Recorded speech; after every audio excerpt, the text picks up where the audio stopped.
So if you watch the NFL, you know by now the Kansas City Chiefs are one of the top teams in the league. They're a dynasty at this point. They've won, what is it, three now or three Super Bowls in the last out of the last like five or something. It's crazy. They're a great team. But it seems like the NFL is got a little love affair with them. At least the refs in the NFL. I'm going to read this article here. It's a real quick article, and then I'm going to allude to something that happened last year that kind of is in the same vein. So they played the Falcons this past Sunday, and there was a bit of an incident here. So this is, who is this? This is Fox Sports. Oh, I don't read from Fox very often. NFL fans who tuned in to watch the Atlanta Falcons and the Kansas City Chiefs were upset with the officiating at the end of the game on a play involving tight end Kyle Pitts. Kirk Cousins led the Falcons on a 15-play drive and got the offense within 6 yards of a touchdown. On 3rd and 5, Cousins threw a pass to Pitts, who was being covered by Chiefs defensive back Brian Cook. As the ball reached the end zone, it appeared Pitts was being held as he tried to catch the ball. Cook was seen with his arms wrapped around the tight end's waist.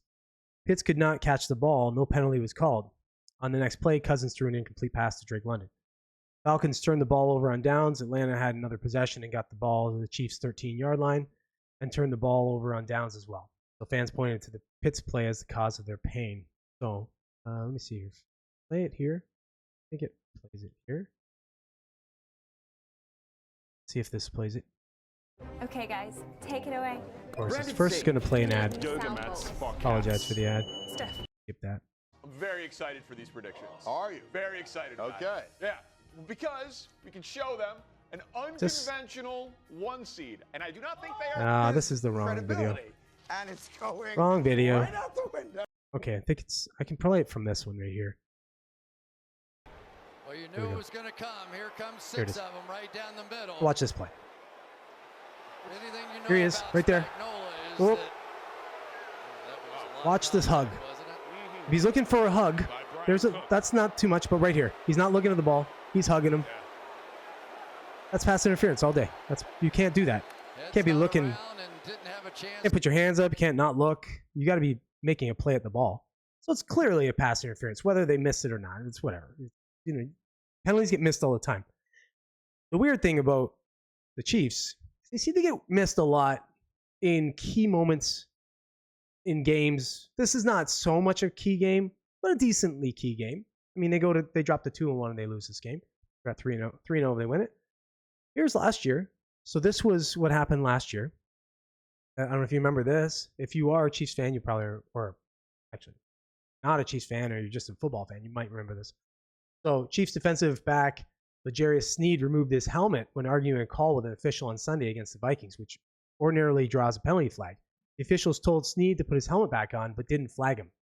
Now the NFL fined him. So they fined him $13,659 for unsportsmanlike conduct for taking his helmet off. That's a penalty in a game. Now, the reason why he pulled his helmet off was because he got a pass interference call, which they threw the flags for, and then they picked up those flags. So not only did they pick up the flags for the clear pass interference call that they should have made, but then they didn't even throw a flag for the helmet being pulled off. So, come on, man. It's a little strange this kind of stuff happens with the Chiefs. A little more than it. Like, I watch NFL, so I see it a little bit more often.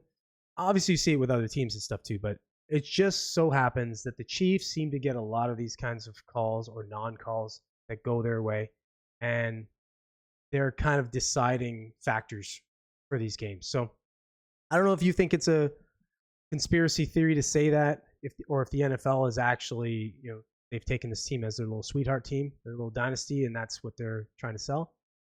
I tend to believe the latter, especially with all the Taylor Swift stuff. I mentioned it, Joe. So, yeah.